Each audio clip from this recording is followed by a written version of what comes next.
bonjour tout le monde, petite vidéo encore, histoire de s'occuper. On se lance sur, c'est simple, un joint de culasse.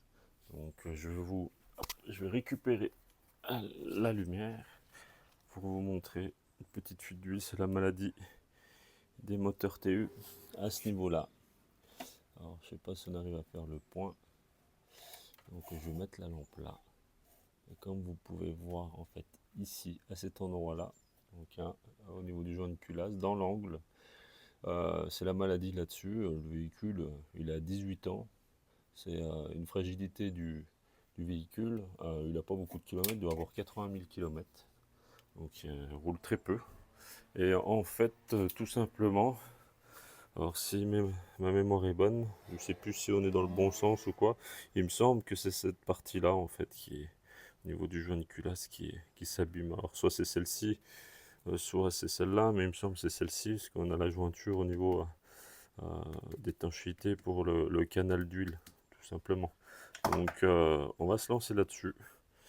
Donc il y aura une dépose de la culasse, donc forcément la distribution à démonter. On va changer les huiles, l'huile moteur et vidanger la flotte. La distribution a été faite il y a moins d'1 an, donc je ne changerai pas la pompe à eau, mais le kit complet de distribution sera changé. Donc la visserie, le joint de culasse, le joint de couvre-culasse, le cache-culbuteur et le kit distrib avec le filtre à huile, le joint qui va avec. Et on aura à changer tous donc l'huile et le liquide de refroidissement. Donc voilà, on attaque ça déjà en vidangeant tous les liquides, en enlevant la batterie bien sûr, et on va attaquer directement par la distribution déjà pour se faire la main.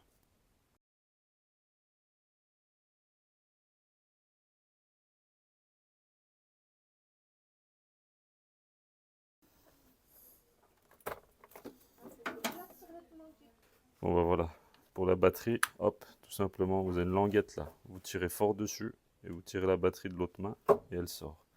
Donc ça a gigoté un petit peu si ça résistait un peu, mais ça sort tout seul. Là, voilà, c'est à dégager parce que du coup votre batterie elle est prise ici, donc il y a un petit rebord.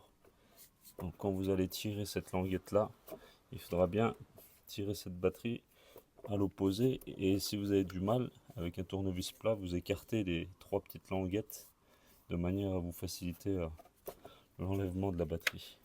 Voilà, la batterie est enlevée. Maintenant, on va dégager le boîtier d'air qui tient beaucoup de place. Donc c'est simple, hein, il y a un collier ici donc à desserrer. Donc ça, hop, vous appuyez sur la partie jaune. Normalement, si je dis pas de bêtises, s'il ne m'embête pas, voilà. Le reniflard, vous le débranchez.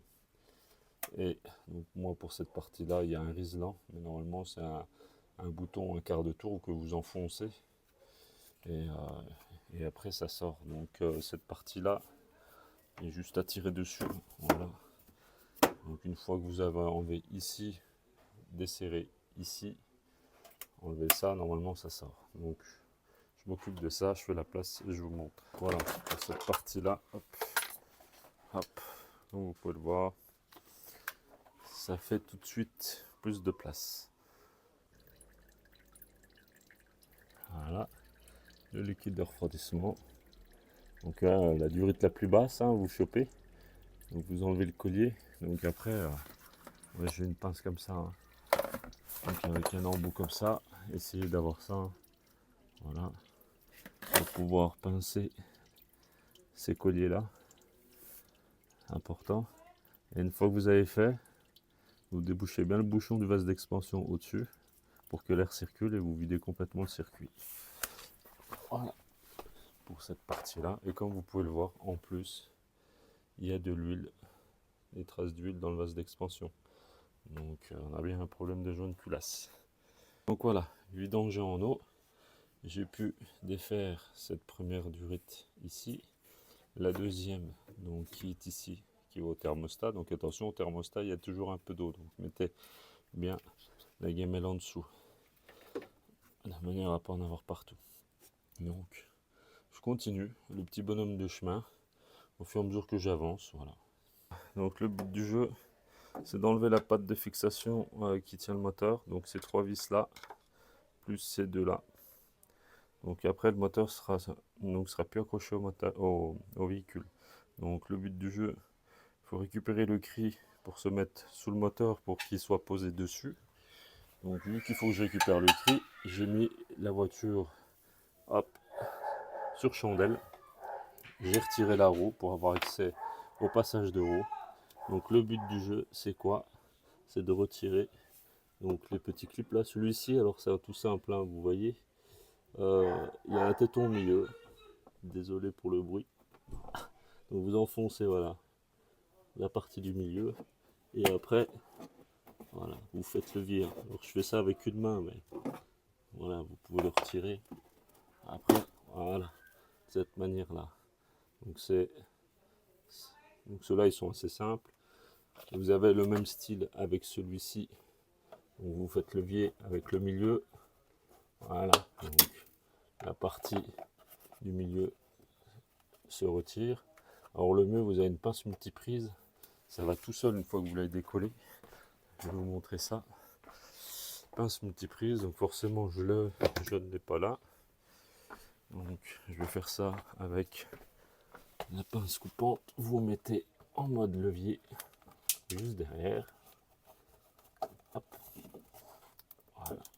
Vous faites levier. Et comme ça, voilà, la partie visible, elle est là. Donc vous tirez dessus. Voilà.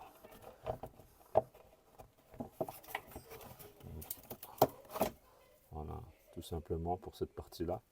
Et ceux-là, c'est simple. Hein. Ceux-là, vous faites juste levier en dessous. Et avec la deuxième main, vous tirez sur la joudelle et il vient. Donc je vous laisse faire ça, on enlève ça, on fait la place. Et on aura plus de visibilité sur la partie distribution. Voilà. Là, tous les petits clips sont enlevés. Il vous restera, hop, cette vis-là étoile enlevée. Donc, de ce que je viens de faire. Et elle sera encore tenue par un petit boulon de 10, si ma mémoire est bonne, qui est ici. Alors, je prends un peu de recul. Un peu de recul là. Désolé pour le cadrage. C'est un peu la misère là. Voilà, ici. Vous enlevez ce petit boulon là, de manière à désolidariser la joudelle qui est en dessous. Voilà. Allez, je vous enlève ça. Partie joudelle enlevée. Donc maintenant, ce qu'on va faire, hop, on va sauter toute cette partie-là de courroie. Donc le galet tendeur ici, vous prenez une clé qui correspond à ce boulon-là. Je ne sais plus si c'est du 15, je ne sais plus. Donc vous tirez vers l'avant de manière à détendre la courroie, vous la retirez.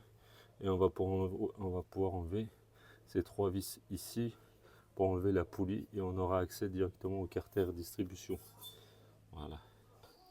On en est avec le galet tendeur. Donc c'est du 15, hein, vous mettez dessus. Et en tirant dessus, vous allez voir le mouvement. Alors désolé pour la lumière. Hein. Voilà. Vous avez vu, vous tirez, ça détend la courroie. Et ensuite, on peut l'enlever, tout simplement. Voilà. Donc dès qu'on relâche, ça se retend automatiquement. Allez. Donc là, la poulie est enlevée. Donc vous pouvez enlever. Donc c'est des vis de 13 hein, qui sont là. Il n'y a pas besoin de bloquer quoi que ce soit. Un gros cliquet avec une douille de 13. Vous donnez des à-coups vraiment sur le cliquet. Vu que le vilebrequin par la compression des pistons en vue du couple de serrage, c'est largement suffisant, il n'y a pas besoin de bloquer quoi que ce soit. Donc une fois dévissé, vous tombez donc sur cette partie là, vous pouvez enlever la poulie sans risque de perdre quoi que ce soit derrière. Donc elle est juste vissée à la poulie du vilebrequin, il n'y a pas de clavette ou quoi que ce soit. Donc voilà, pour cette partie là, donc je suis bien dégagé. Donc vous pouvez voir, j'ai de l'huile encore partout qui a coulé avec le vent, ainsi de suite. Donc c'est normal. Vous pouvez déjà enlever ces petites vis là. Alors c'est du 10 il me semble, là, ici, pour dégager le carter. Et après par le dessus, on détachera le moteur pour pouvoir enlever la partie carter supérieur du cache de la distribution tout simplement. Donc voilà, allez, je vous enlève ça. Donc voilà, je vous montre. Donc j'ai enlevé le petit carter là. Donc vous avez une vis de 10 là et une vis ici. Donc qui sont prises là et là. Donc vous l'enlevez. J'ai enlevé le support donc complet, les 3 vis comme je vous ai dit, plus les 2 autres de fixation sur la caisse. Et maintenant vous allez avoir cette partie là enlevée, ce bloc aluminium. Donc vous avez 3 vis comme ça, donc étoile. Donc il y en a une ici que j'ai enlevé, une autre ici que j'ai enlevé, et la dernière, comme vous pouvez l'avoir dépassée ici là, elle est déjà dévissée. Donc vu que j'ai détaché le moteur et il est sur le cri, comme vous pouvez le voir ici, avec un peu de lumière. Voilà. Donc vous pouvez monter, descendre à souhait le moteur. Voilà. Par exemple là, je vais le redescendre de manière hop, avoir accès à cette vis là que j'ai dévissée déjà. Voilà. Et à partir de ce moment là, voilà, vous avez tout le bloc complet à lui qui sort. Voilà.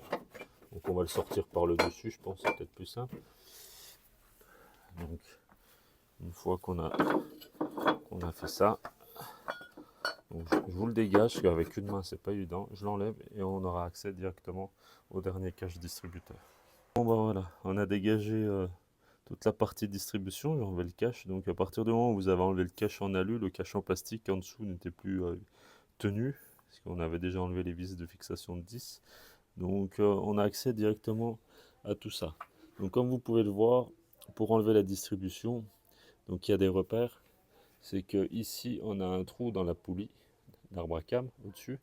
Donc c'est une pige, donc je vous montrerai une fois pigé. On ne doit pas être loin. Alors je regarde, mais donc le trou est ici sur la poulie, et sur la culasse il doit être par là, là derrière mon doigt. Donc je ferai tourner avec donc de mémoire, ça doit être une douille de 22, donc ce gros écrou là sur le vilebrequin. Donc je regarderai ça avec un gros cliquet. Donc je fais tourner la distribution de manière à tomber devant mes repères. Si vous êtes bon ici, et moi vu que j'avais déjà fait une distribution dessus, je m'étais remis un repère, le trait blanc qui est au bout de mon doigt, au stylo. Donc je m'étais remis ça, donc je pense que le trait blanc, quand je vais tourner, il va s'aligner avec celle de la poulie. Et il y a une petite pige que vous pouvez mettre sous le démarreur de la voiture. Alors, je regarde si le démarreur est devant ou derrière, je ne me rappelle plus. Donc je vous montre tout ça une fois que c'est calé, pigé, de manière à pouvoir enlever la distribution en toute sécurité. Voilà pour cette partie, c'est simple, hein. Vous prenez une 222, un gros cliquet de rallonge, vous vous mettez sur cet écrou là et vous tournez dans le sens d'une aiguille d'une montre, et jusqu'à tomber au repère de l'arbre à cam ici. Donc du coup j'ai pu mettre cette petite pige, donc c'est une vis de 13 que j'ai là, donc elle tombe plus poil dedans, et à l'époque j'avais déjà fait une distribution dessus. Donc là je me suis fait un repère blanc, c'est mes anciens repères qui tombent donc sur le repère du cache du joint de cache culbuteur. Donc sachant que je vais le changer, je vais m'en refaire un sur le cache culbuteur lui-même pour pouvoir pour ne pas perdre mon repère. Et comme vous pouvez le voir en bas sur la poulie, j'ai fait la même, un trait blanc sur le moteur et la poulie. Comme ça j'ai pas besoin de piger en fait la partie vilebrequin, sachant qu'on peut le faire normalement si je vous dis pas de bêtises. Donc il faut avoir la petite pige exprès, hein. Vous pouvez avoir un clou tordu là derrière le filtre, vous avez un trou, donc quand je passe le doigt juste derrière le filtre à huile, donc vous pouvez le sauter, vous avez plus de place, et vous pouvez piger le vilebrequin. Au moment où vous faites tourner le vilebrequin, vous mettez votre pige dedans, vous allez tomber dans un trou, et si ça correspond avec l'arbre à cam ici, si tout est aligné, c'est que vous êtes dans le bon trou. Il y a deux trous, hein. Il y en a un qui est pas bon, il y en a un qui est bon, donc faut pas vous louper. Moi ça m'intéresse pas, vu la compression qu'il y a dessus, je vais pas trop toucher la partie vilebrequin. Une fois que j'ai enlevé la courroie, ça bougera plus, et je pourrais recontrôler avec mes repères que j'ai là sur le vilebrequin et sur l'arbre à cam. Donc au moins, même si ça bouge, vous pouvez revenir au repère. Allez, on démonte tout ça. La partie de distribution, hop. Donc ici, vous avez un écrou de 13 que j'ai défait, j'ai enlevé. Hop, à partir du moment où vous l'avez défait, donc le galet tendeur, vous avez vu, repérez bien comment il est monté, comment il est fixé quand vous le sortez. Par exemple là, je vais l'enlever, la position qu'il a. Alors j'essaye ça avec une main, même, vous savez ce que le mieux c'est, voilà, enlever la courroie. Voilà, vous avez vu, elle tombe toute seule. Donc obligé de passer par en dessous, hop, pour enlever la partie dans la gorge ici. Voilà. Donc là, on est bon. Et vous pouvez, alors je sais pas, voilà, vous pouvez vérifier ici. Alors, au bout de mon doigt, vous avez une petite fourchette là ici de fixation. Là, elle a bougé, mais elle est bien prise à cheval de manière à prendre son emplacement pour pouvoir l'attendre. Donc ça, c'est bien vérifié quand vous l'enlevez, de manière à la remettre pareil. Donc, je parle de cette fourchette là. Voilà. Donc, cette fourchette là, elle se bloque donc sur ces gorges là en fait. Donc vous allez voir hein, quand vous allez le remettre en place. Donc c'est bien à mettre en place au remontage, que ça soit bien bloqué dans cette fourchette. Alors je sais pas si je suis bien clair, mais je pense que vous avez compris le truc. Donc bien l'emboîter pour pouvoir, parce que là ici vous avez une petite bétaire qui va vous permettre de tendre. Donc vous avez la flèche dans le sens de rotation où il faut tourner. Donc c'est ce qui va vous permettre d'avoir une tension avec la fourchette enclenchée sur la gorge du moteur. Si elle n'est pas enclenchée, ça va pas fonctionner. Là, la distribution est enlevée, on n'est plus raccroché. Donc on va continuer à déshabiller la culasse. Donc c'est simple, tout ce qui est accroché au moteur, il faut l'enlever. Tout ce qui est prise, tuyauterie. Donc on va y aller petit à petit. Donc là vous voyez on a la sonde lambda ici. Il va falloir débrancher tout ce qui est prise aussi là.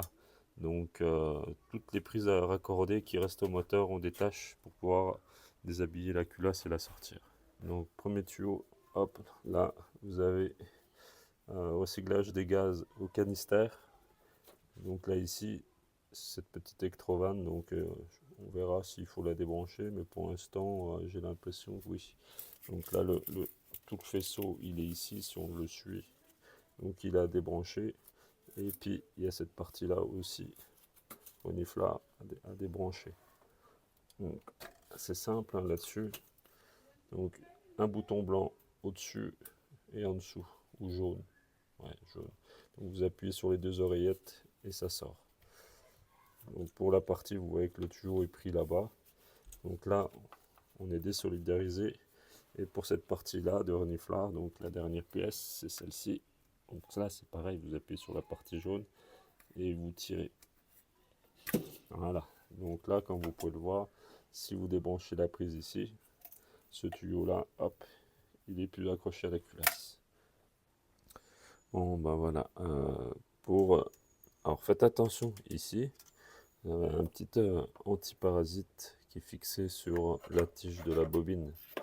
Alors, un conseil que je vous donne, moi, c'est ce que j'ai fait. Alors, en général, quand c'est serré, vous avez un contre-écrou en dessous. Donc quand vous desserrez le dessus, c'est le tout qui vient. Donc le mieux, c'est de prendre une pince multiprise et puis de tenir le complet comme ça. Et avec une douille longue de 10 comme ça, vous pouvez desserrer le dessus. Alors à partir du moment où il est simplement desserré et qu'ensuite vous avez la tige qui tourne sur elle-même, en fait, vous laissez vraiment un petit espace. Donc si elle tourne sur elle-même, juste, il n'y a pas vraiment besoin d'enlever ce que celle-ci, elle est le contre-écrou. Alors pour passer une clé de 10 plate ici, là, c'est une catastrophe. Moi, j'ai pas, en tout cas, j'ai pas trouvé. Donc le système de la pince c'est très bien, et à partir du moment où vous avez simplement desserré entre les deux, elle tourne dans le vide pour la serrer. Donc prenez bien quelque chose pour maintenir, sinon Vous avez vu, ça a déjà tordu un petit peu là, juste le fait de l'avoir tenu avec une pince. Donc ouais, faites attention à ça. Donc on continue, c'est facile, hein, le faisceau électrique il est là. Donc il nous reste la sonde de la prise lambda qui est ici. Donc de toute façon, là, un tournevis ici plat, là, vous faites levier, vous tirez sur cette languette rouge et vous allez sortir automatiquement la prise. Vous avez la même chose ici. Alors c'est pour. Alors j'ai une sonde, je regarde en bas. C'est une sonde qui va sur le kata aussi. Donc la même du genre. Donc c'est simple. Si je me mets ici, je vais montrer. Voilà. Donc elle est déverrouillée. Après vous tirez à la main, elle sort toute seule. Donc ici on a la sonde de température d'eau. Enlever ici, pareil, il y a une petite languette à soulever juste en dessous. Vous pouvez le faire avec le doigt normalement. C'est voilà. Voilà le type de prise. Donc je dégage ces 3 prises et là pour la partie électrique, le faisceau il sera enlevé au niveau de la culasse. J'en ai oublié une. Donc on a un autre câble ici. Quand vous le suivez, on arrive ici. Alors, je ne sais pas si on voit bien, mais au bout de mon doigt c'est capteur PMH. Et sur le capteur PMH, sur celle-ci, j'ai une petite agrafe en métal que vous pouvez juste tirer par la boucle. C'est pour libérer la languette pour pouvoir débrancher, parce que cette petite agrafe, elle a été rajoutée pour éviter qu'elle bouge, qu'il y ait des problèmes de connexion. C'est pareil, c'est une petite maladie qui a été résolue avec ça. Donc s'il y a une mauvaise connexion, c'est ça, votre moteur il s'arrête tout de suite. S'il n'a pas le signal de la couronne dentelée du volant moteur, c'est ce qui vous permet de donner l'allumage sur votre voiture. Donc du coup, au final, il y a encore celle-ci à enlever, donc à pas oublier. Donc vous voyez là pour cette partie-là, le faisceau en fait est complètement écarté. Et donc le fait d'avoir enlevé le capteur PMH, débranché le capteur PMH, donc la prise était passée vraiment, voilà, était vraiment mêlée là, donc ça vous permet de l'écarter sur le côté.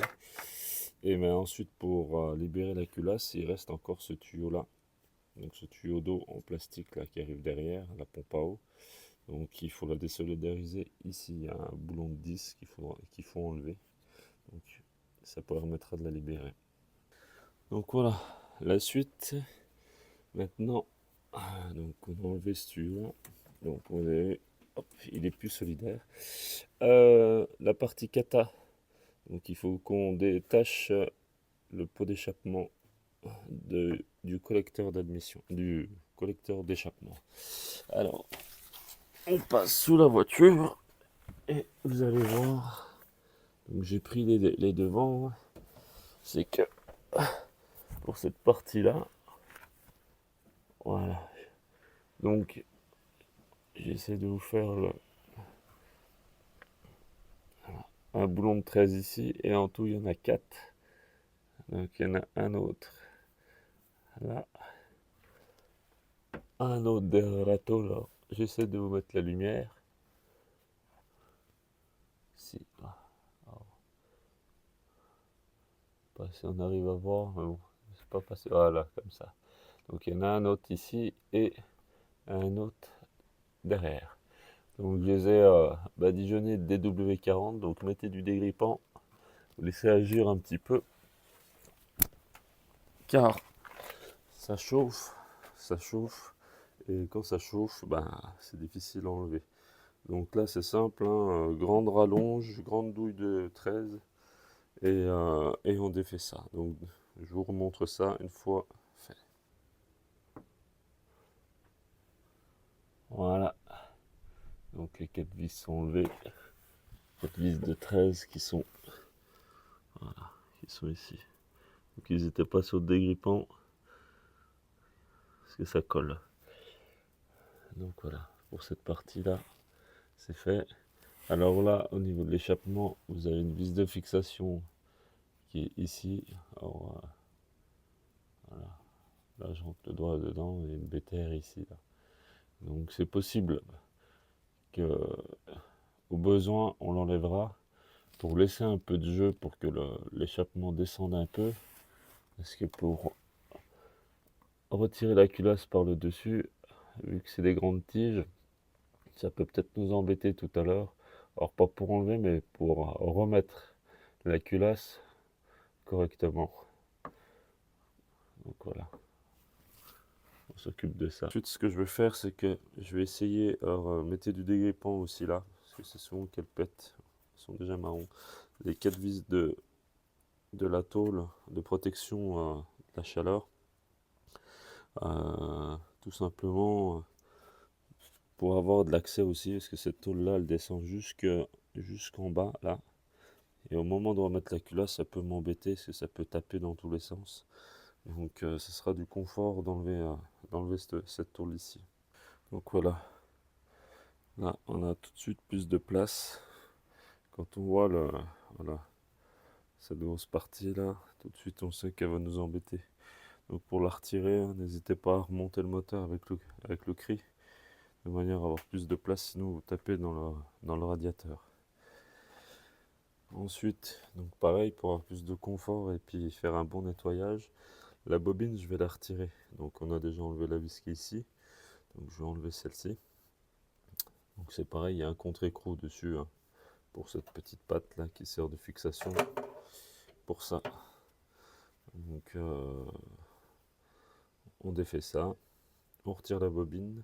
Comme ça, quand je vais retirer le cache culbuteur qui est ici, pour changer le joint et puis nettoyer le plan, et ben, le fait d'avoir enlevé la bobine, j'aurai plus de place, ça sera plus confortable aussi. Pour cette partie-là, donc une fois que vous avez enlevé les deux vis, hein, vous tirez dessus. Hein. Voilà. Donc c'est cette chose-là. Tout de suite, on a la place pour tout le tour du joint de cache culbuteur pour nettoyer. Donc ensuite, maintenant, on va désolidariser au niveau du boîtier papillon. Donc on a ce câble-là. Donc c'est simple. Hein. Vous tirez le papillon de manière à détendre le câble. Ici, vous avez une gorge avec le câble qui est là. Donc quand vous avez tiré d'une main et avec l'autre main, hop, vous pouvez voilà, désengager. Même, je pense, avec une main. Voilà, donc on peut le faire. Vous voyez. Donc une fois que c'est fait, ici, cette partie-là, vous pouvez... Hop, donc vous ouvrez là. Voilà, de cette manière, le câble, il vient tout seul. Donc là, c'est le câble d'accélérateur. Il est déjà enlevé. Ici, vous avez une prise sur le boîtier papillon. Donc pareil, c'est une languette, vous tirez, hop, de cette manière-là. Et vous avez une deuxième qui est ici, pour le moteur, pas à pas. De la même manière, vous l'enlevez, la languette, vous tirez, ainsi de suite. Ici, vous avez un petit tuyau de dépression. Donc, voilà, vous ouvrez de cette manière-là, vous le dégagez. Et derrière, alors là, ça va être au tactile. Hein. Donc vous avez un tuyau qui est du même type qui était ici, donc celui-ci. Donc, comme vous voyez, il y a deux boutons de chaque côté. Donc là, ça sera au toucher, il est juste derrière. Donc vous le faites avec les deux mains et vous le retirez. Et normalement, si je vous dis pas de bêtises, la culasse est libérée après ça. Bon, pour le tuyau, laissez tomber. Vous prenez à l'autre bout l'extrémité, vous le suivez. Il arrive ici, tout simplement. Donc c'est le tuyau de dépression pour le master vac de freinage. Donc c'est plus facile de l'enlever ici. Donc vous le tournez, les deux oreilles, et hop, on tire. Comme ça, on pourra l'enlever une fois que la culasse sera sortie. On pourra l'enlever, ce sera plus confortable et le remettre là-bas. Suite de l'événement, dépose du cache culbuteur ici. Donc ces deux vis là, on saute et après ça vient tout seul. Donc pour moi ça vient tout seul, c'est pas pour aujourd'hui. Donc j'ai enlevé les deux vis, donc il est bien collé. Donc pour m'aider aussi, là j'ai la patte, j'ai une patte de fixation hein, pour maintenir quand on veut sortir le moteur. Donc justement on en a une ici et une là pour pouvoir mettre des crochets. Donc là, celle-ci, elle m'embête. Puis elle va m'embêter aussi pour faire le nettoyage. Donc là, c'est une vis qui est sur le côté. On va l'enlever. Voilà, donc on a enlevé le cache-culbuteur. Je me suis servi d'un gros tournevis plat, comme ça. Et j'ai glissé dans les coins, sous le joint. Et j'ai fait levier sur les 4 côtés, tout doucement, hein, parce que c'est un bloc alu là. Donc faut pas forcer, ça vient tout seul. Donc vous retirez le cache-culbuteur là, que je viens de retourner. Donc à l'intérieur, vous avez une tôle. Vous faites attention parce que donc là, elles ont bougé. Il y a des entretoises qui sont entre la tôle, le cache-culbuteur pour laisser une séparation de ça entre la tôle et le cache-culbuteur. Donc elles sont en dessous.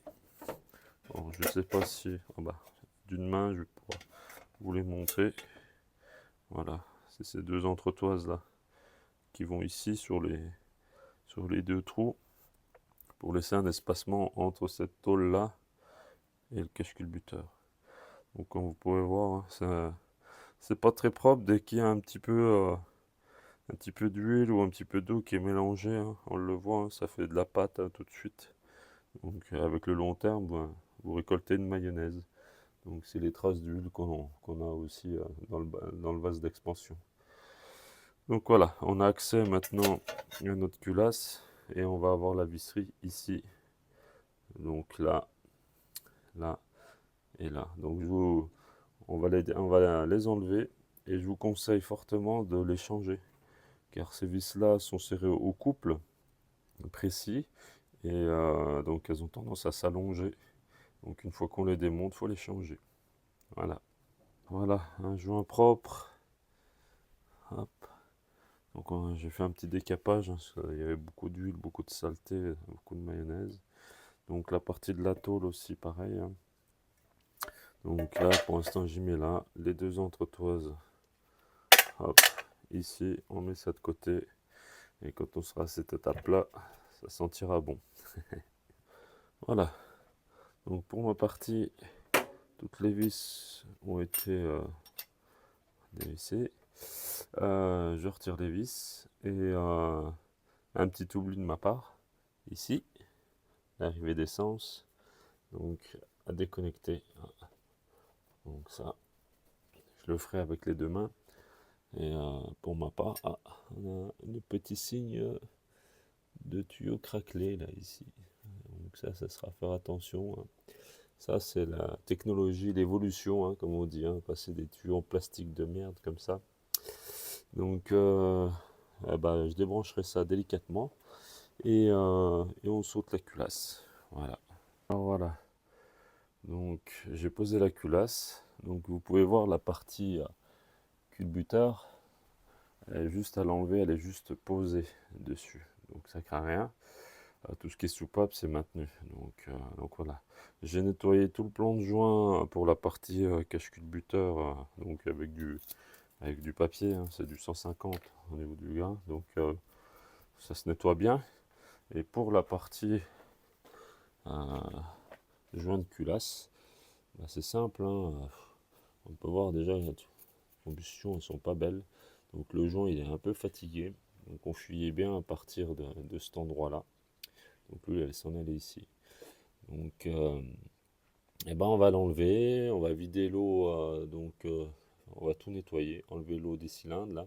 Ce qui est normal quand vous ouvrez la culasse, toute la partie où la flotte passe, donc c'est vide dedans. Donc on va tout nettoyer et on va faire quelque chose de propre. Voilà, donc j'ai fait un petit nettoyage du plan. Donc on essaie d'y mettre vraiment au plus propre. Au niveau des cylindres, donc je fais un petit test comme ça là. Je sais que ça avait bien marché pour le FAP. Sur les têtes de piston, vu qu'elles étaient un petit peu dégueulasses, je mets du décap four dessus. Donc à agir 10 minutes. Et je vais voir ce que ça donne. Nettoyer pour enlever la merde dessus. Et pour la partie culasse, c'est pareil. Là, j'attaque le nettoyage. Et on regardera ce que je peux ramener. Et je testerai s'il faut un petit peu le décap four, histoire de voir ce que ça donne. Du coup, je vous montre la partie, voilà, du canal là, où ça fuyait. Donc c'est le joint, il était craqué ici. Donc c'est pour ça qu'on fuyait sur le côté de la culasse là, tout simplement. Donc pour ma part, Le joint est posé. J'en profite pendant que j'ai l'accès au filtre à huile pour le changer. Comme ça, c'est plus facile. Donc voilà, petite, petite présentation donc d'un bon nettoyage. En tout cas, de ce qu'on peut faire le mieux avec ce qu'on a. Donc un bon décapage des têtes de piston. Donc là, on repart vraiment sur quelque chose de propre.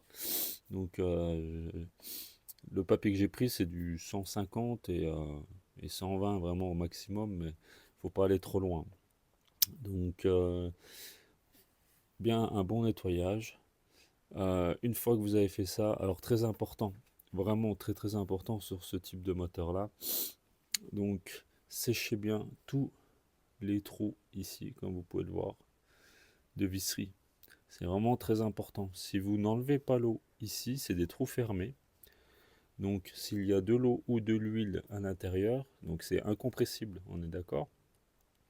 Donc si vous venez serrer votre culasse là-dessus, vous allez enfermer un liquide.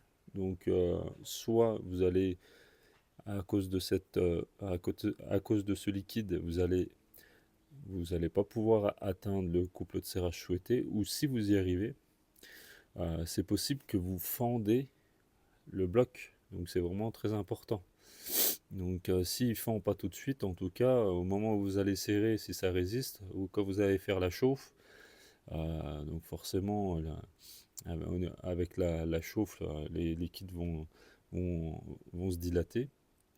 Donc ça va exploser, ça va fissurer le bloc. Donc c'est vraiment très important.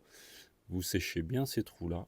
Et une fois que c'est fait, donc vous mettez, toutes les visseries doivent être huilées, donc, mais c'est huilé de manière à ce que ça glisse. Alors pas de l'huile il ne faut pas qu'il y ait des gouttes d'huile qui tombent dans les trous de visserie, parce que sinon vous allez avoir le même problème. Donc c'est vraiment huiler un tout petit peu pour éviter que ça colle et que ça, au moment du démontage, s'il y a un autre démontage à faire, on sait pas du tout. Ça peut arriver qu'on arrache tout le filetage. Donc très important. Donc voilà, un bon nettoyage, un bon séchage de tous ces trous-là.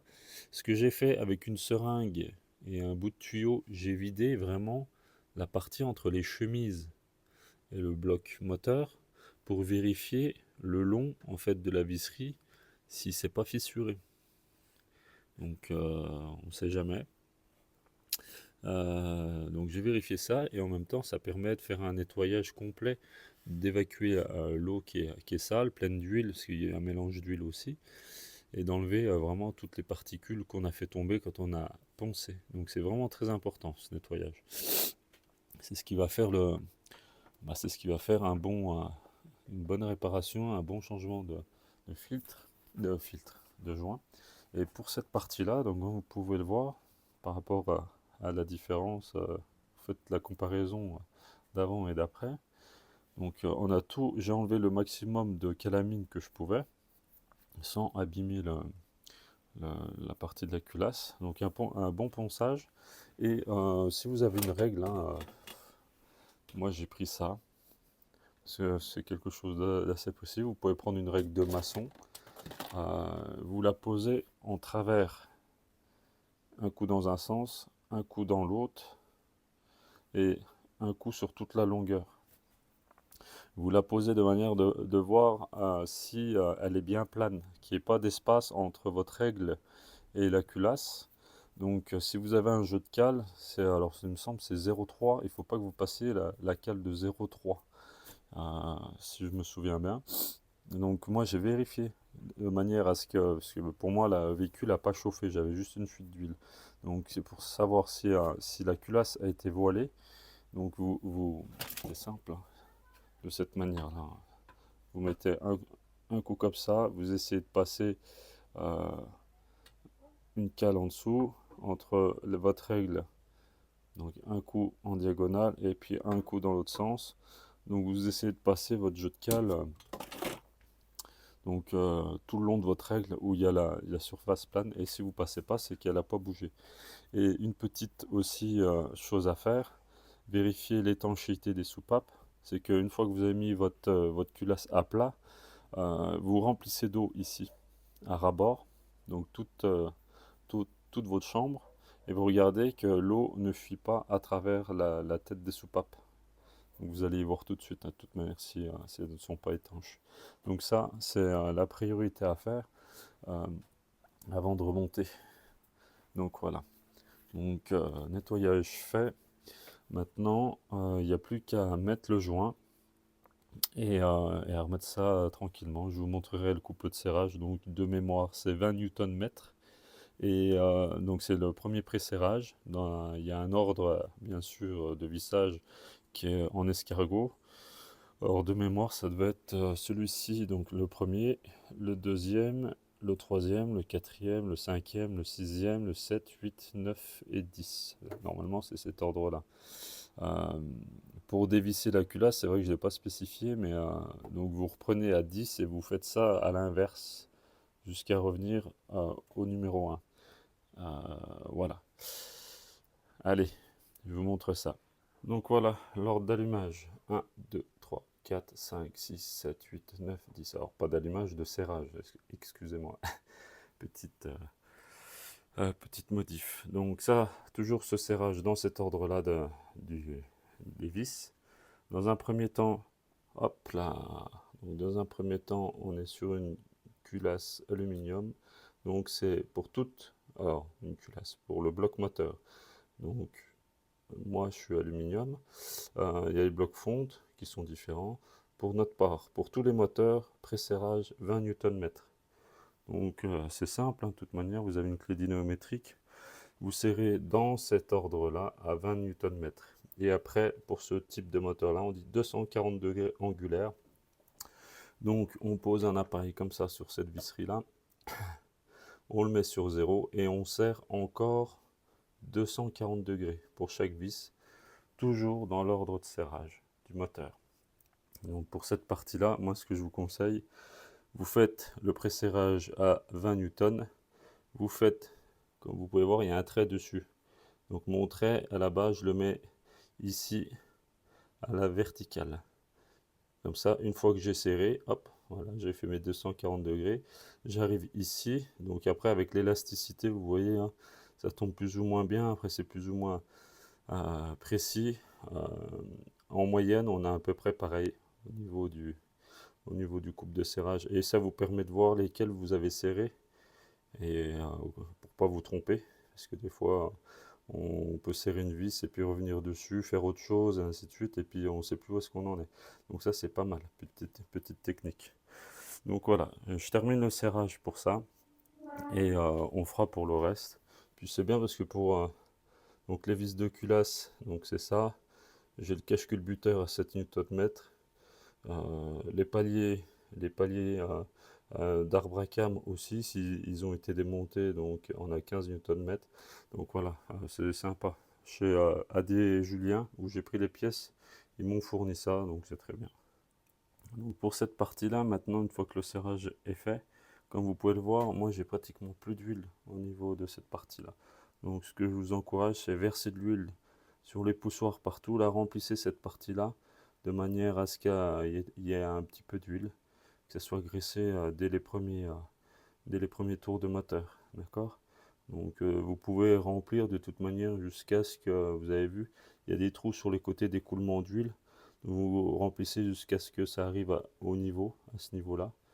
Et une fois que vous êtes à ce niveau-là, vous êtes sûr d'avoir de l'huile un peu partout au moins. Donc on ne commence pas dans les premiers tours de moulin à rayer les poussoirs ou quoi que ce soit. Donc voilà, très important. On remet la partie protection des éclaboussures d'huile, en fait, si vous préférez, qui est dans le cache-culbuteur. Donc faites bien gaffe, hein, les entretoises, parce que quand vous retirez le cache-culbuteur, les entretoises, elles tombent tout. Donc c'est vrai qu'on peut, si on connaît pas trop la chose, c'est que on ne sait pas si ça va au-dessus, ce cache-là, ou en dessous. Donc mettez-le bien au-dessus, c'est la séparation. En fait, c'est ce qui fait la séparation entre votre cache-culbuteur et cette tôle-là, qui a un espacement entre les deux. Donc voilà. Pour le reste, je vous laisse remonter donc tout ce qui est parti, tout ce qu'on a démonté, hein, il n'y a rien de bien difficile. Donc il y a la partie, pensez à mettre en premier le tuyau d'eau qui est derrière le boîtier là, ici, parce que le collier il est un peu caché. Donc c'est plus difficile, mettez-le en premier. Ensuite, donc j'avais pas dit au début, mais bon, on a une prise là, ici, c'est la prise des injecteurs qui sont là, et cette prise là, elle est ici, sur la partie grise, comme vous pouvez le voir. Donc tout à l'heure, je ne l'ai pas vu, je ne l'ai pas spécifié. Donc faites attention à ça, vous remettez en priorité ce tuyau là d'eau, parce qu'après si vous remontez tout le reste, vous allez vous embêter. Donc je rebranche l'échappement, les tuyaux d'eau, et je reprends au niveau de la distribution pour vous montrer comment ça se passe. Pour la partie distribution, donc vous avez vu, on l'avait calé déjà ici avec cette vis en bas. J'ai fait des repères, donc le trait blanc en face de la marque noire. Et au niveau donc, du vilebrequin, la marque blanche que vous avez sur la poulie en bas avec la marque noire en face. Donc tout est bien aligné. On sait qu'on peut installer la courroie. Donc le plus important pour le galet là ici, donc on a à cet endroit là une encoche de BTR, donc ce sera pour le réglage.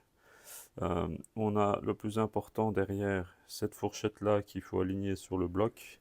On a une rainure, donc il faut bien mettre dessus. Moi j'ai mis cette petite clé de manière, parce que en fait il y a un ressort à l'intérieur, hein. C'est un galet tendeur automatique, automatique, partiellement automatique, car quand vous allez aligner cette petite flèche ici avec cette encoche là, ça veut dire que vous êtes à la bonne tension. Donc voilà, et à partir du moment où vous êtes à la bonne tension, vous pouvez serrer l'écrou de tresse qui est sur la tige.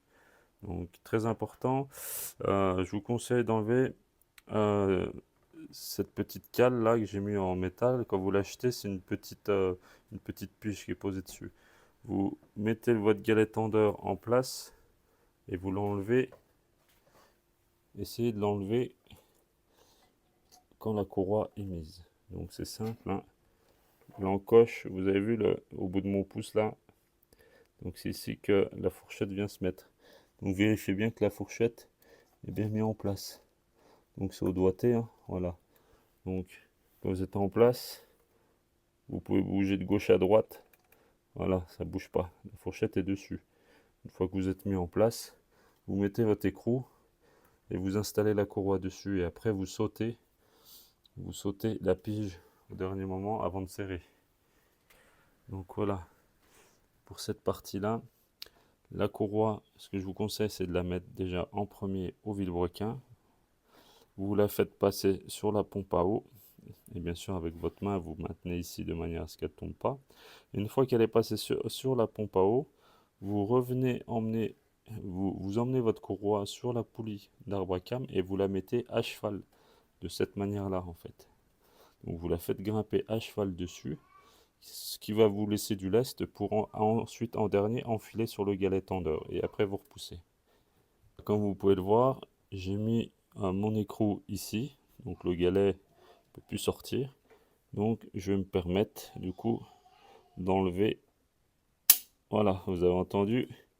Donc j'ai enlevé la cale et vous avez vu déjà la courroie, elle est déjà partiellement tendue. Donc ensuite, ce qui va se passer, c'est comme je vous l'expliquais, c'est que la petite flèche que vous voyez donc au-dessus, quand je vais passer, alors je vais essayer de vous le faire en direct avec la clé BTR.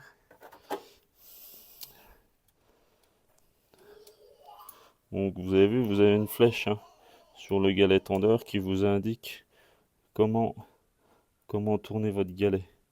Donc voilà, une fois, voilà, vous êtes aligné avec ce repère, vous avez vu, avec le repère, ça veut dire que votre galet est bien tendu, vous pouvez serrer votre écrou de 13. Voilà. Donc on part dans ce premier temps là, je vais serrer ça et je vous montre à quoi ça ressemble. On peut même vérifier avec le tensiomètre, voir si la valeur est bonne. Petite démo du coup, avec le tensiomètre que j'ai installé ici, comme vous pouvez le voir. Donc regardez bien la partie, voilà, j'ai un trait sur la partie, au-dessus de la partie noire de mon tensiomètre. Donc j'ai un trait. Il y a en fait un deuxième trait qui est en dessous.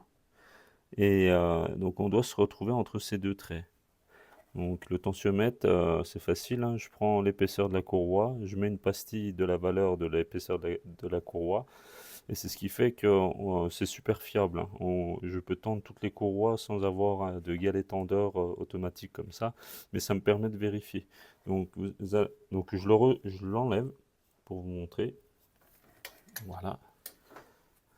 Donc vous avez vu, j'ai un repère avec 2 traits. Donc on se trouvait bien, donc quand vous appuyez, on se retrouvait bien ici entre ces 2 traits. Donc ça veut dire que est très bien réglé. Et pour savoir en fait si c'est fiable, donc j'ai une pastille avec un numéro que je peux changer. Et suivant en fait l'écartement, donc je prends l'écartement d'une dent de la courroie en fait ici tout simplement. Donc moi c'est la pastille 5. Donc une fois que vous avez mis la pastille qui correspond à votre courroie, vous la mettez sur votre courroie, l'opposé en face du galet tendeur. Donc c'est toujours en général la partie, cette partie-là. Vous la mettez bien au milieu et vous avez la tension. Donc une ordre d'idée si vous êtes dans la valeur souhaitée. Donc là on a utilisé le galet tendeur. Donc on voit que c'est super fiable au niveau de la tension, puisque en vérifiant avec un tensiomètre, la valeur est correcte.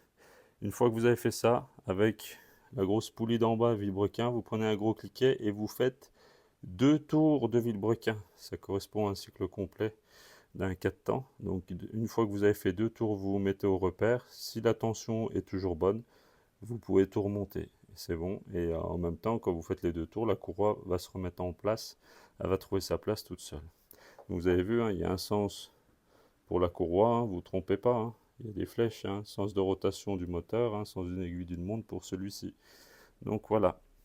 Allez, je vous laisse remonter tout ce qu'on a fait, puisque c'est à l'inverse de ce que je vous ai montré tout à l'heure. Pour le reste, je reprendrai pour la partie chauffe du moteur. Donc je la remets en huile et en eau, et on fait chauffer tout ça tranquillement. Pour le coup, la voiture, je l'ai déjà fait chauffer, et vu que j'avais pas de mémoire dans mon téléphone pour faire de la place, donc du coup, je vais vous expliquer comment se passe le remplissage d'eau après avoir tout remonté votre joint de culasse. Donc c'est simple, hein. Une fois que vous avez ouvert, vous mettez en eau votre vase d'expansion. Donc vous remplissez votre liquide de refroidissement jusqu'à ce que ça soit à ras-bord. Ensuite, alors ici, juste ici, voilà, entre le filtre, parce que normalement le filtre air il est enlevé, vous avez une petite vis bétaire cuivrée. Donc ce que vous faites, vous la dévissez jusqu'à ce que vous puissiez voir, il y a un petit trou dans cette vis. Donc vous dévissez jusqu'à ce que le petit trou apparaisse, et quand vous allez avoir le trou, vous allez entendre un genre de petit pshh, donc c'est l'air qui va sortir. Donc, et au moment où vous allez ouvrir, votre liquide de refroidissement va descendre. Donc c'est l'air qui va être chassé de votre circuit. Et une fois que ça sera fait, donc vous refaites le niveau au fur et à mesure de votre liquide de refroidissement. Et une fois que ça ne bouge plus, derrière, ici, donc vous avez vu, vous avez un autre petit bouchon ici. Donc vous faites la même chose, c'est le radiateur de chauffage de votre voiture. Donc s'il y a de l'air dedans, donc vous enlevez ce petit bouchon, c'est le même bouchon que les que pour les pneus, que pour les roues en fait, sur les obus.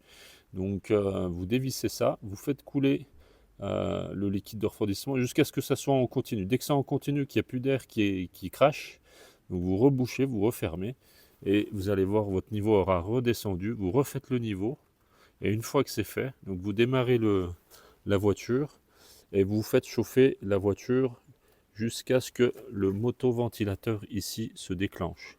Donc un conseil que je vous donne, si vous n'êtes pas à côté, moi ce que je fais, c'est qu'avec un stylo, un marqueur, je fais une petite marque sur l'hélice, comme ça, et comme ça je sais que pendant qu'elle chauffe, parce que ça peut mettre 10 minutes, un quart d'heure, je sais que si elle tourne parce que des fois ça fait pas de bruit, hein, quand le motoventilateur se déclenche, je sais qu'il a tourné quand je reviens, si le petit trait a bougé de place. Et une fois que, donc bien sûr, quand le motoventilateur se déclenche, ça veut dire que votre thermostat ici s'est ouvert, et que le circuit complet est rempli, et qu'il n'y a plus d'air dans le, dans le circuit de refroidissement. Et à ce moment-là, vous allez voir que quand vous avez votre motoventilateur qui se déclenche, le niveau a encore descendu. Donc vous refaites un petit niveau, avec le liquide de refroidissement, vous remettez de niveau, et une fois que c'est fait, donc vous allez voir, hein, vous pouvez refermer, tout sera nickel. Par contre, si vous voyez que ça a tendance à remonter et que le liquide redéborde encore un petit peu, c'est possible qu'il faut à plusieurs reprises donc ouvrir la petite vis Béter pour rechasser l'air. Parce que des fois, les bulles d'air, elles circulent dans le circuit. Le temps qu'elles reviennent jusqu'au boîtier du thermostat ici, ça peut mettre un peu de temps. Donc il faut, normalement, allez, il y a une bonne purge ici et une bonne purge vers le radiateur de chauffage, ça part. Mais moi, pour le cas échéant, ça a été très bien. J'ai purgé une fois l'un, une fois l'autre, et j'ai mis en route et tout a été nickel. Donc voilà pour un petit peu l'explication pour le circuit de refroidissement pour le purger. Une fois que vous avez fait ça, hein, le niveau est bon, vous fermez le bouchon du vase d'expansion et c'est parti. Hein. Vous allez rouler un petit peu, 2-3 jours, et vous pouvez vérifier parce que des fois il y a des microbules qui peuvent circuler entre temps. Une fois que vous avez fait ça, le niveau peut être amené à baisser légèrement. Donc vous refaites le niveau dans la semaine et après ça bougera plus. Donc voilà. Une fois que c'est mis en huile, en eau, que vous avez fait chauffer, bah, vous êtes reparti pour 100, 200, 300 000 à vie, j'espère, pour le cas échéant. Donc voilà, c'est des petits moteurs, ils sont super, mais la fragilité, c'est joint de culasse pour le moteur TU. Donc voilà, je vous laisse faire avec ces informations. Je vous souhaite bon courage si vous vous lancez là-dedans, et je vous invite à mettre un petit j'aime et puis à partager parce que ça aide pour le visionnage. Donc voilà. Allez, bon courage et à une prochaine vidéo.